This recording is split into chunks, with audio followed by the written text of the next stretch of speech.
They were waiting in my living room when I came back from the cemetery. Not with casseroles, not with condolences, with papers, with a stranger in a suit, with my husband sitting like he already owned the air. And the first thing they told me was this: you have 3 days to leave. Here's what they didn't know. I already had something in my suitcase that could end them. Not a weapon. Something quieter. Something that turns lies into handcuffs. If you like stories where the truth shows receipts, stay with me. Because the key she left me wasn't for a door. Let me rewind. The week Evelyn died, the rain didn't fall. It attacked. Cold needles, sideways wind, the kind that gets into your cuffs and makes you feel older than you are. We buried her on a gray afternoon. She was my mother-in-law, and for almost a decade, she was my full-time job. My nights measured in alarms. My spine measured in lifting. My life measured in not yet. I remember one image more than the casket. A baby monitor on the kitchen counter. Not for a baby, for a grown woman who couldn't find her breath without help. That was my world. Quiet, constant, unseen. Gavin, my husband, stood at the funeral like the weather personally offended him. His grief always looked like irritation, like inconvenience was the worst kind of tragedy. Lucas stood on my other side. 26, a grown man, but that day he looked like a boy caught between 2 parents and a thunderstorm. When we drove home, Gavin didn't talk. Lucas didn't either. The car smelled like wet wool and swallowed words. By the time we turned onto our street, dusk had thickened. Porch lights glowed in soft halos. I told myself one thing: just get inside. Just get quiet. Just breathe. Then, I opened the front door and knew instantly. Every light was on. Not cozy on. Interrogation on. 4 people were sitting in my living room. Gavin, Lucas, Gavin's sister Tessa, and a man I had never seen before. Gavin was in Evelyn's favorite chair, the chair he never sat in while she was alive. But the day she died, he claimed it like a throne. Tessa wore sunglasses indoors, dark lenses in a dim room. Armor. The stranger held a briefcase on his knees like a shield. Tan suit, cheap tie. The kind of outfit people wear when they want to look official, from a distance. I stood there dripping rain onto the hardwood Evelyn used to polish by hand. My wet footprints looked like I was trespassing in the home I kept alive with my labor. I waited for someone to stand, to ask if I needed water, to say I'm sorry. Nobody moved. Gavin looked up like I'd arrived late to a meeting. "Mara," he said, "sit down. We need to talk." Mom, just please, sit. Dad said it's important. His voice was careful, like he was stepping around broken glass he didn't want to admit he helped throw. I said, "Can I take off my coat?" Tessa answered before Gavin could. "This won't take long." There was no chair left for me. That's the detail that still burns. My house and no seat. So I sat on the ottoman near the coffee table, low, small, like a child being corrected. Tessa opened a folder. Crisp paper. Sharp corners. The sound of it felt louder than thunder. "I found Evelyn's will," she said. In her room, in the drawer with her medication. My chest tightened. Because Evelyn and I had talked about her will. Late nights, clear moments, whispered promises. Tessa dragged a nail down the page like she was enjoying the suspense. "The house goes to Gavin." The room tilted. Not because I believed her, because I heard the hunger in Gavin's silence. Tessa continued. "Her savings go to Gavin too." Gavin didn't smile. He didn't have to.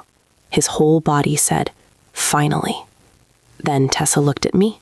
"Through those dark lenses.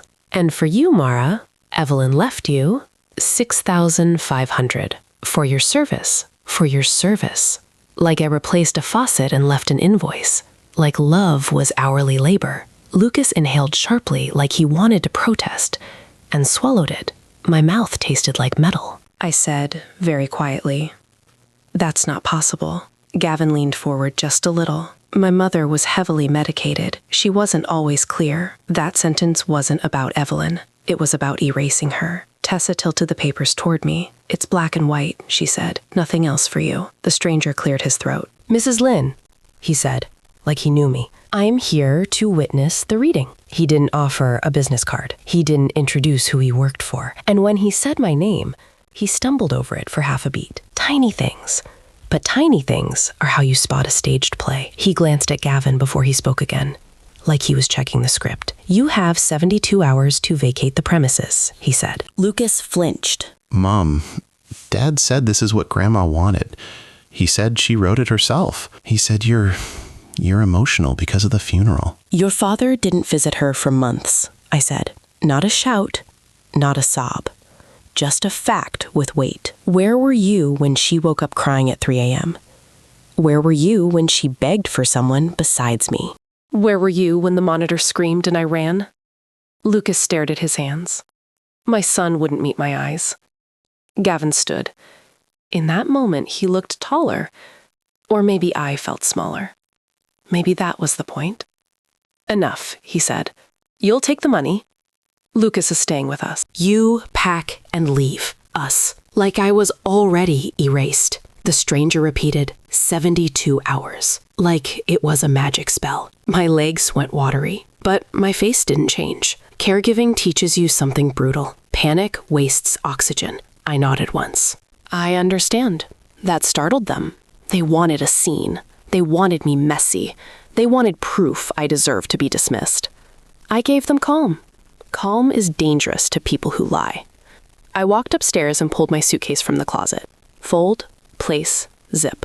My hands moved like muscle memory. Then my fingers touched the envelope, thick, sealed. The one Evelyn had forced into my hand 3 days before she died. Don't open it until I'm gone, she whispered. Promise me. I promised. I slid the envelope into the bottom of my suitcase, still sealed. A promise sitting under my clothes like a heartbeat. Downstairs, I heard Gavin laughing once, low, satisfied. Like the house already belonged to him. And that's when my timer started. Hour 1. I left the house with nothing but a suitcase and a throat full of iron. I ended up in a roadside motel off a highway. Flickering sign, thin curtains, a heater that rattled all night like loose teeth. I lay on the bed, staring at a ceiling stained by strangers. In the quiet, I still heard Evelyn's breathing. Then, the moment it stopped. Hour 24.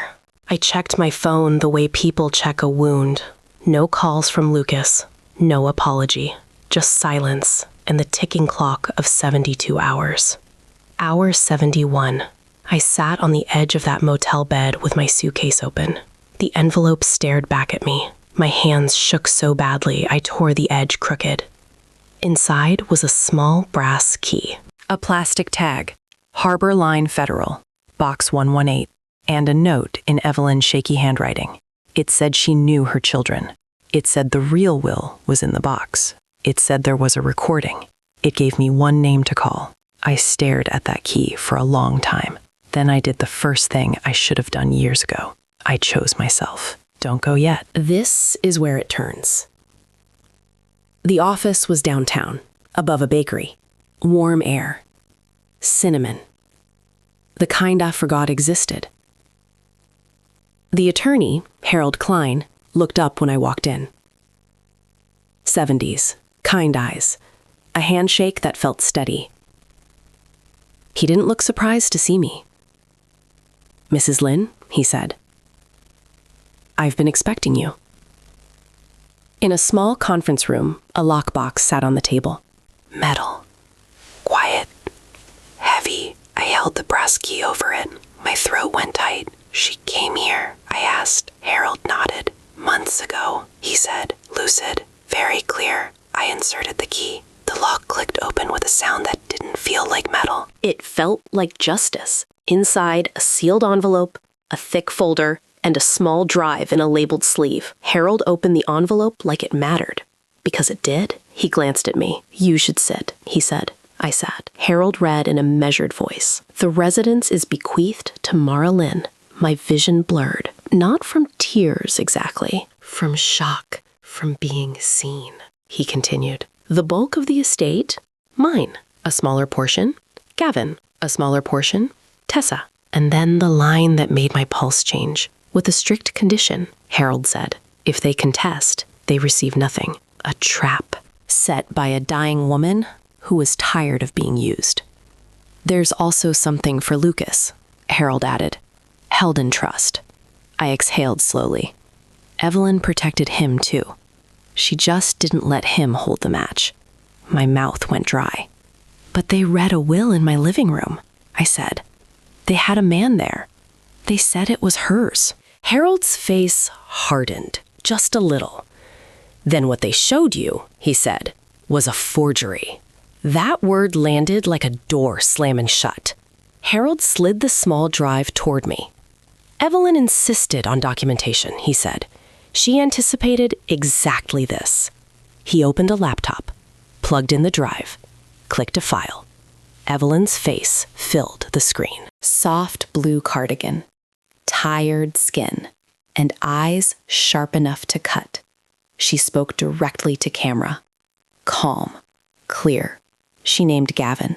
She named Tessa. She said what they were. And then she said my name. Mara has been my sole caregiver, Evelyn said, for years. The room went quiet, except for my breathing, like someone finally set something heavy down on my shoulders and called it dignity. Evelyn said the house should protect me. She said the money should protect me. She said if they tried to steal it, they deserved nothing. The video ended. The screen went dark. My hands were trembling, but for a different reason. Harold opened the folder. Not a list. A case. Care logs. Nurse statements. Receipts with my name. Messages from Tessa saying she was too busy to visit. A timeline of neglect, dressed up as normal life. I whispered, I didn't keep track. I just did what needed doing. Harold nodded like he expected that. Evelyn kept track, he said, because she knew you wouldn't fight for yourself, so she fought for you. What happens now? I asked. Harold leaned back. I filed the official will, he said. I notify them, and I strongly recommend they accept it and walk away. I swallowed. And the fake will? Harold's voice sharpened. Forgery, attempted fraud, potential elder exploitation depending on the facts. My stomach dropped. Even with hope in my hands, betrayal still cut. Harold looked at me. Do what Evelyn wanted, he said. Go home and consider filing a report. I filed the report the next morning. A detective with calm eyes took my statement. Efficient fingers on the keyboard. No pity, no drama, just professional gravity. Do not contact your husband, she said. Let us handle this. 3 days later, I returned to the house with boxes. The brass key in my pocket felt heavier than metal, like it carried a verdict. I parked down the street and watched for a moment. The curtains were drawn. The porch looked the same, but the air felt altered, like the house was holding its breath. I stepped onto my walkway. I unlocked my door, and I walked in like a ghost returning to its own body. The living room still looked staged, like the scene of a crime that hadn't finished happening. Then I heard tires on wet pavement. 2 police cars rolled up to the curb. Blue lights cut the afternoon into pieces. Officers walked to the porch and knocked. Gavin opened the door. I watched his face change as they showed badges. Confidence slipping. Mouth opening with words that didn't work anymore. Tessa appeared behind him. Sunglasses on, even now. But even tinted glass can't hide panic when it arrives. The officer spoke. Then Gavin's wrists were turned. Metal clicked. He tried to talk, tried to perform innocence. It didn't work. They walked him down the steps in front of the house he tried to steal. Then they brought Tessa out too. Through the window, I saw her mouth move. A perfect mouth, twisting into something ugly. I didn't feel triumphant. I felt hollow.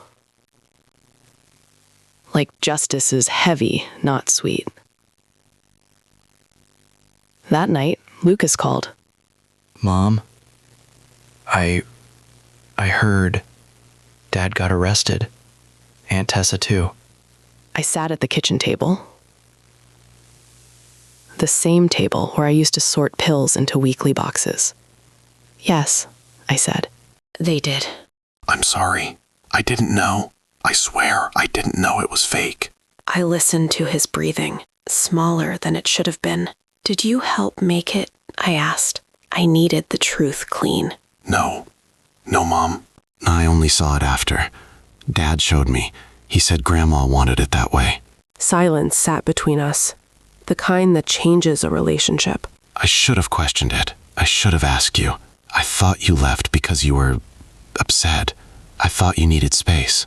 I closed my eyes and pictured Evelyn searching the hallway for voices that didn't come. You should have visited her, I said softly. Not as punishment, as truth. I know. I'm ashamed. You were raised in a house where excuses were normal, I said. So you believed them. That doesn't make it okay, but it explains why you didn't see the trap. Are you okay? Where are you staying? I looked around the kitchen, the hook by the door, the quiet, the space that finally belonged to me. I'm home, I said. I'm finally home. Grandma, did she leave me anything? Yes, I said. A trust. Use it wisely. If you want to honor her, show up. I will. I promise. Over the next weeks, the truth came out fast because the evidence was heavy, and the stranger in the tan suit, he wasn't an attorney at all, just a man paid to sit in my living room and nod, a prop in their little stage play. That detail hit me like ice because it meant they rehearsed my humiliation. They planned it like entertainment, and I was supposed to be the fool who stumbled onto the set. Gavin tried to bluster at first, then beg, then threatened again, through relatives, through voicemails I never answered. Tessa called it a misunderstanding. She said grief made people confused. She tried to paint me as unstable. But paper doesn't care about charm. Video doesn't care about spin. In the end, they didn't get a courtroom battle. They got consequences. I didn't go watch the sentencing. I didn't need their faces to validate my pain. The house key in my pocket was enough. Lucas started visiting after that. At first, it was awkward, like sitting among broken glass and pretending your knees don't hurt. Mom, I don't know what to say sometimes. I keep thinking about her. About what you did. About what I didn't do. Then say the truth, I told him, and then do better. I changed the living room slowly, moved furniture, opened curtains, let light in like a decision. Lucas asked about Evelyn. Not the holiday version, the real one. And one day he asked the question that hurt. Why didn't she tell me? Why didn't she tell me she planned all of this? Because she loved you, I said. And she knew you weren't ready to see your father clearly. She didn't want you torn in half, so she protected you the only way she could, quietly. With time, I realized the house wasn't just property. It was proof. Proof that my invisible labor had weight. Proof that someone saw me. Proof that sacrifice wasn't supposed to be a life sentence. So I did something Evelyn would have liked. Something practical. I started a small support network for caregivers. A place for the exhausted ones. The quiet ones. The people who get called so strong and then abandoned. We shared resources. Legal education. Counseling referrals. A room where you could cry without being judged. I named it Evelyn's Door. I want to help, if you'll let me. I don't want to just say sorry. I want to show it. Then show up, I said, and keep showing up. And he did. A year after Evelyn's death, Lucas and I planted a garden. Not because grief ends, because life keeps insisting. We chose roses. Evelyn loved them. On good days, she sat outside with her face toward the sun. On bad days, I opened a window so she could smell them. The spring soil was warm on my fingers. Lucas knelt beside me with a small shovel. Dirt on his hands. That made me proud in a quiet, surprising way. She knew, didn't she? She knew what Dad and Aunt Tessa might do. That's why she recorded it. That's why she hid the box. She suspected, I said, and she chose to protect me with proof. I wish I'd known her better. The real her. You can, I told him. Through what she did when it mattered most. Compassion and justice. Mom, thank you for not giving up on me. I don't deserve how patient you've been. I looked at him. Really looked. Still young. Still learning. But trying. Trying counts, I said. But so do boundaries. Do you think you'll ever talk to Dad again? The question hung between rose bushes and open sky. I thought about the living room ambush. The no-chair humiliation. The staged lawyer. The way they tried to throw me out like trash after a funeral. I don't know, I said. Maybe someday. But not because I have to. Only if I choose. And do you choose it? I looked at the house behind us. Sunlight in the windows. Quiet rooms that no longer felt like a cage. Ask me in another year, I said. That night, I was alone in the house. My house. Legally, completely, irrevocably. I pulled out the photo albums I rescued, the ones Gavin once called junk. In the back of the last album, I found a folded note. Same shaky handwriting as the motel envelope. I read it slowly, like prayer. Evelyn apologized for what she didn't give me while she was alive. Then she wrote one word that changed my chest. Permission. Permission to stop sacrificing. Permission to stop shrinking. Permission to take up space. Permission to demand respect. Permission to know my worth. I cried then, finally. Not soft tears. Something tangled. Grief, relief, gratitude, and a freedom that felt almost frightening. If this story hit you, if you've ever been the one who shows up while everyone else takes, leave a comment with the word key. Not for me, for you. A small reminder that your effort is real. The brass key still hangs by my front door, not as decor, as a warning, as a promise, as proof. They tried to throw me out after the funeral, but Evelyn left me a key that threw them out instead, and I will never shrink again.